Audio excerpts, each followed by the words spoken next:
"Move faster, boy. Let's go."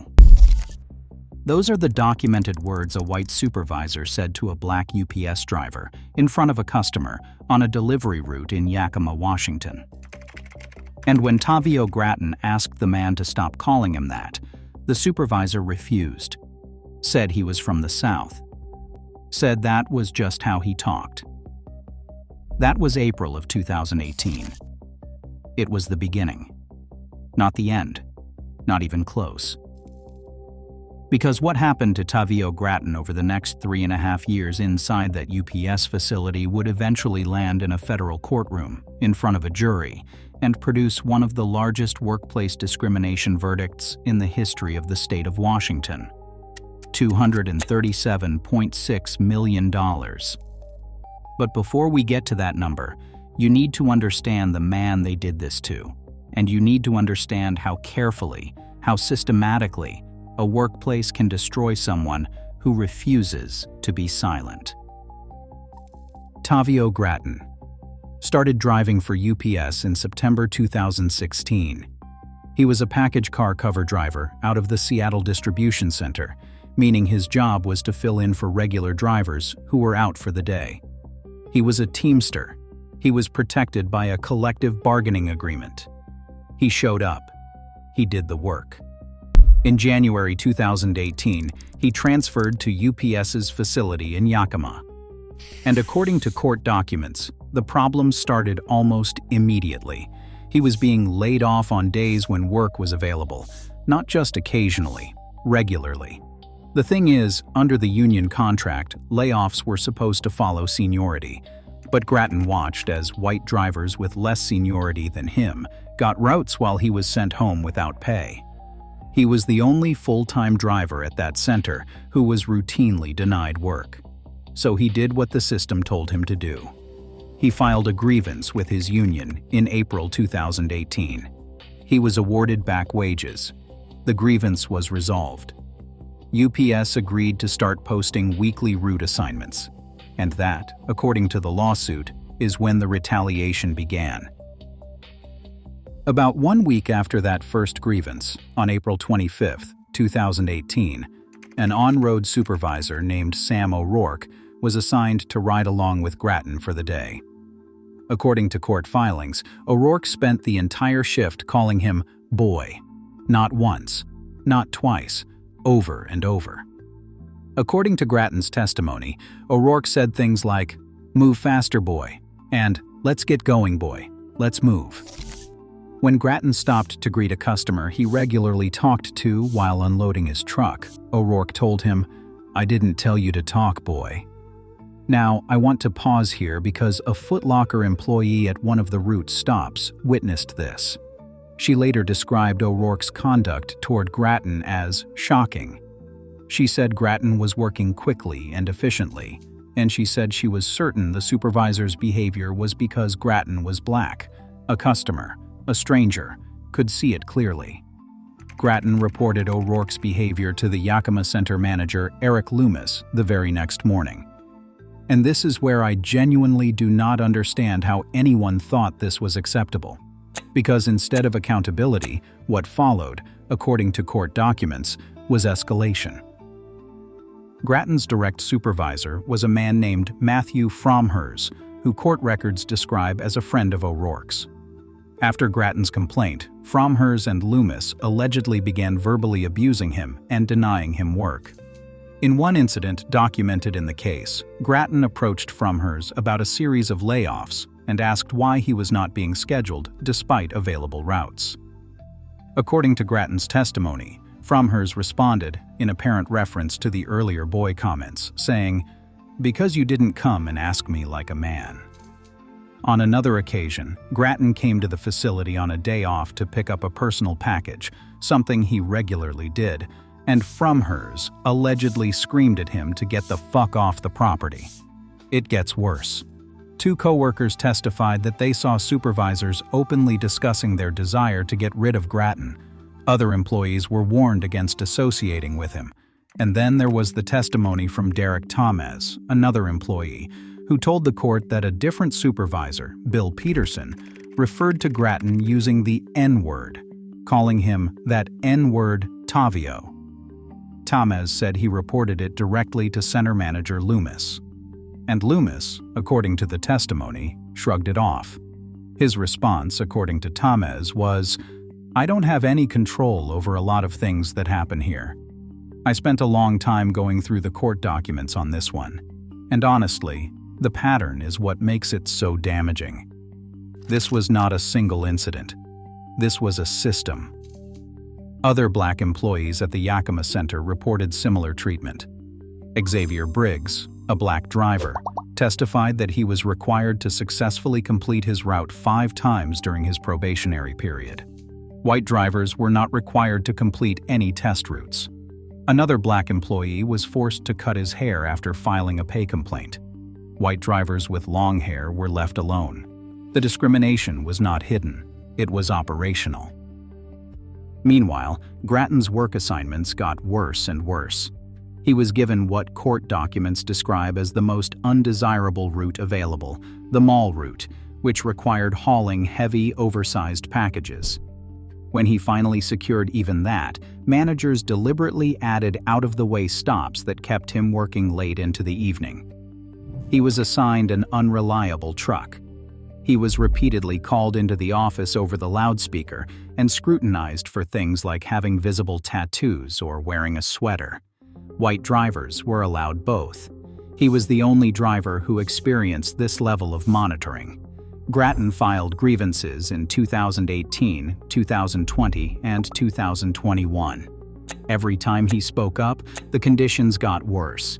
And I know that sounds like I am being dramatic, but the court records document the escalation in granular, undeniable detail.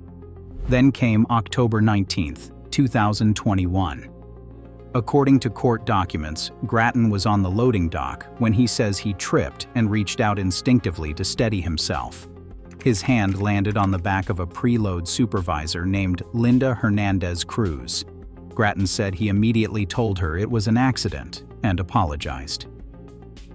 UPS tells a different story. They say Gratton deliberately touched the woman's hip while she was bent over sorting packages. A complaint was filed. A regional security supervisor was assigned to investigate.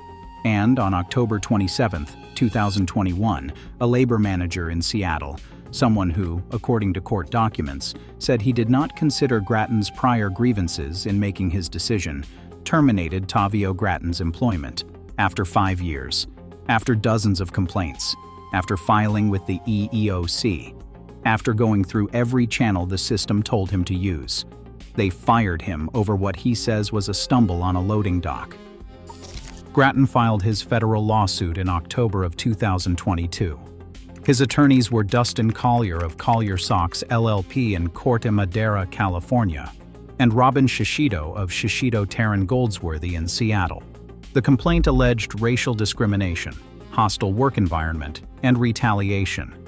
UPS was represented by Ogletree Deacons out of Portland and Louis Brisbois in Seattle. In April of 2024, Judge Thomas O. Rice denied UPS's motion for summary judgment on the retaliation claims, ruling that a reasonable jury could find Gratton was fired for speaking out and that UPS's stated reason for termination was pretextual. The direct discrimination claims were dismissed before trial. But the retaliation claims, the claims about what happened to Gratton because he complained, those went forward. The trial began September 9, 2024, in Spokane. It lasted 4 days, and then the jury spoke. $237.6 million. $39.6 million for the emotional distress Tahvio Gratton endured. $198 million in punitive damages. The jury found that UPS's conduct was, and I am quoting the verdict language, malicious, oppressive, or in reckless disregard of his rights. If you have been following these cases with us, you know that verdicts at this scale are not just about one man's pain. They are a jury of ordinary people looking at a corporation and saying, "We see what you did, and we are making sure you feel the consequences." If this story matters to you, if these cases matter, subscribe. Because we are not stopping. Attorney Dustin Collier told reporters that the verdict may have been the largest of its kind and the largest ever in the state of Washington. He said his team was grateful to the jury for seeing the truth, vindicating our clients' rights, and sending a powerful message to UPS that our communities will not tolerate racial discrimination, harassment, or retaliation. UPS responded through spokesperson Glenn Zakara, who said the company was disappointed with the jury's decision, but respected the process. He said UPS intended to appeal based on what the company described as evidentiary and legal errors. He maintained that Gratton was fired for what UPS called an unprovoked assault on a female coworker. And UPS did appeal. In November of 2024, Judge Rice vacated the $198 million punitive damages award, ruling that the evidence did not meet the standard for reckless indifference or malicious intent at the corporate decision-making level. The judge found no evidence that the Yakima managers who Gratton had filed complaints against tried to influence the investigation that led to his firing. The $39.6 million emotional distress award, however, was upheld. But UPS was not done. The company pushed for a new trial entirely, and in early 2025, Judge Rice granted it. According to reporting from Yakima TV, the order cited post-trial revelations that a deposed witness had allegedly told other employees, "If we lie, we win." The order also referenced concerns that another witness may have been paid $2 million to testify for the plaintiff. Actually, let me back up, because that detail changes the shape of this story significantly. In September of 2025, the Ninth Circuit Court of Appeals denied Gratton's petition to vacate the new trial order, which means, as of now, this case is heading back to court. So here is where Tahvio Gratton stands today. He is no longer a UPS driver. Neither of the managers he complained about, Fromhers or Loomis, still work for UPS either. The jury believed him. A federal judge confirmed that his emotional distress was worth $39.6 million. And then the legal system, the same system that validated his suffering, pulled the verdict back and ordered a do-over. Meanwhile, Gratton built something of his own. He runs Tahvio's BBQ out of Union Gap, Washington. Smoked brisket, pulled pork, ribs. 30,000 followers on Instagram. Court documents actually reference his successful barbecue business as one of the reasons reinstatement at UPS was deemed impractical. I rewrote this ending 3 times because I kept going back and forth on how to frame it. Because on one hand, there is something powerful about a man who was told he did not belong building a life entirely on his own terms.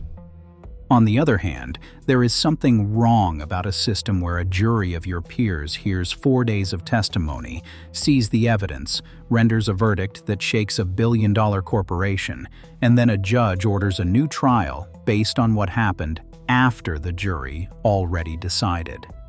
I am not saying the new trial is unjust. Witness credibility matters. Due process matters. But I keep coming back to this. Tahvio Gratton filed his first grievance in 2018. It is now 2026, 8 years.